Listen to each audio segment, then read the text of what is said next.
नमस्कार सभी को। Myself doctor Abhishi Meena, assistant professor, government PG college Gangapur city. बच्चों, हम पिछले 3 वीडियो से शीत युद्ध का अध्ययन कर रहे हैं और कल हमने सैनिक गतिविधियों का अध्ययन किया था, जिसमें अमेरिकी सैनिक गतिविधियाँ और सोवियत संघ की सैनिक गतिविधियों का अध्ययन किया था।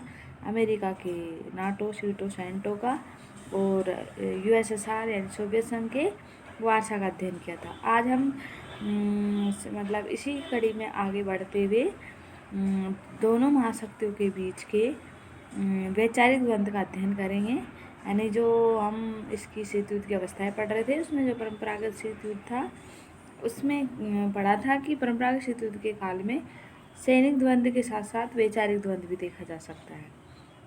ये दोनों ही था परंपरागत शीत युद्ध में, सैनिक द्वंद्व भी था और वैचारिक द्वंद्व भी था। तो वैचारिक द्वंद्व क्या था? अमेरिका द्वारा अपनाई गई गतिविधियाँ।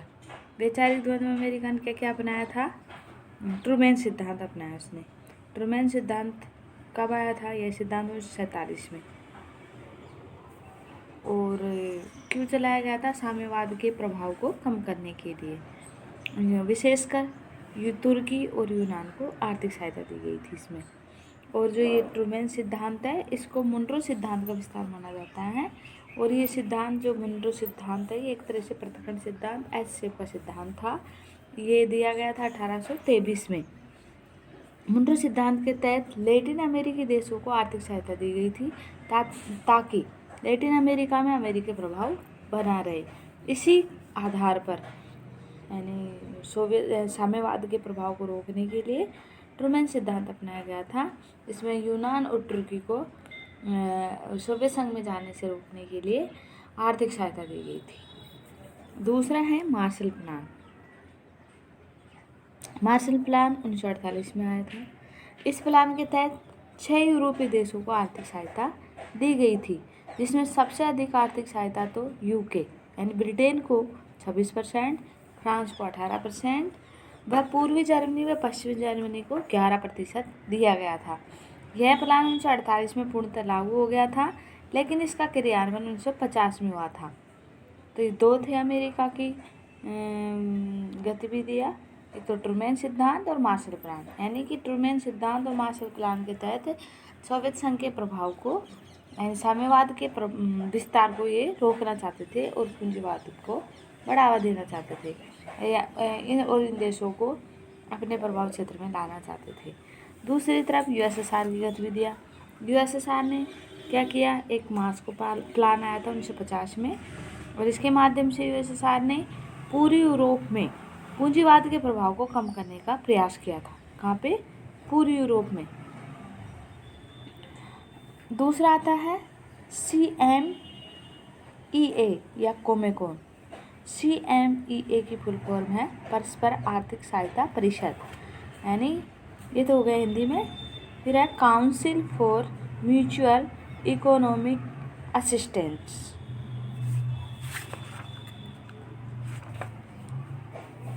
इसकी स्थापना यूएसएसआर द्वारा 1949 में की गई थी। इसके अंतर्गत पूंजीवाद के प्रभाव को कम करने के लिए साम्यवादी देशों को आर्थिक और तकनीकी सहायता उपलब्ध कराई गई थी। ये यूएसएसआर के द्वारा जो साम्यवादी देश थे उनको दी गई थी। इसमें मंगोलिया भी शामिल था।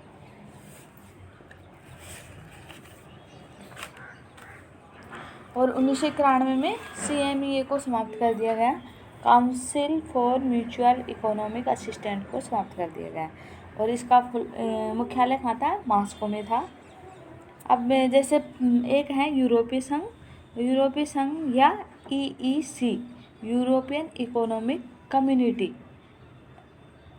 यूरोपीय संघ यानी EEC की जगह यूरोपीय संघ बना था बाद में। तो इन दोनों ये भी आर्थिक से रिलेटेड है, यूरोपीय इकोनॉमिक कम्युनिटी।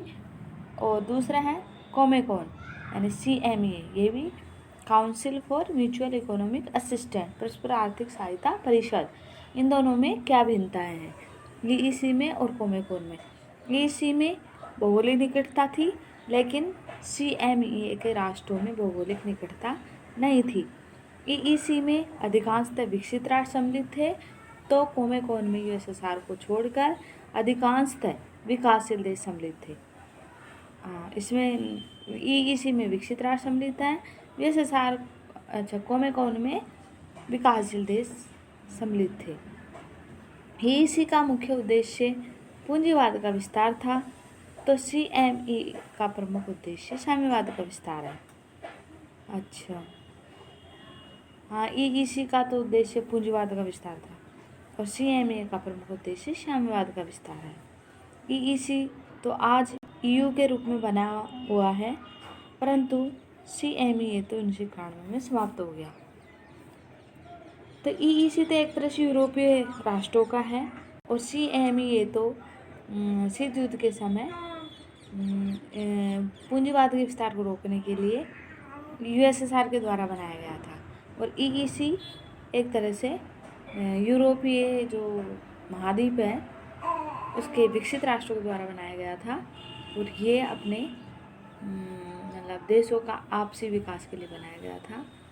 तो ये हुआ शीत युद्ध का, जो परंपरागत शीत युद्ध है उसमें दोनों महाशक्तियों के बीच में जो वैचारिक द्वंद्व था उसको लेकर दोनों के द्वारा क्या क्या गतिविधियाँ की गई। यानी अमेरिका की क्या गतिविधियाँ थी, तो अमेरिका की क्या क्या थी, मार्शल प्लान, ट्रूमैन सिद्धांत। यानी उन्होंने मार्शल प्लान और ट्रूमैन सिद्धांत क्यों लाए थे, साम्यवाद के विस्तार को रोकने के लिए।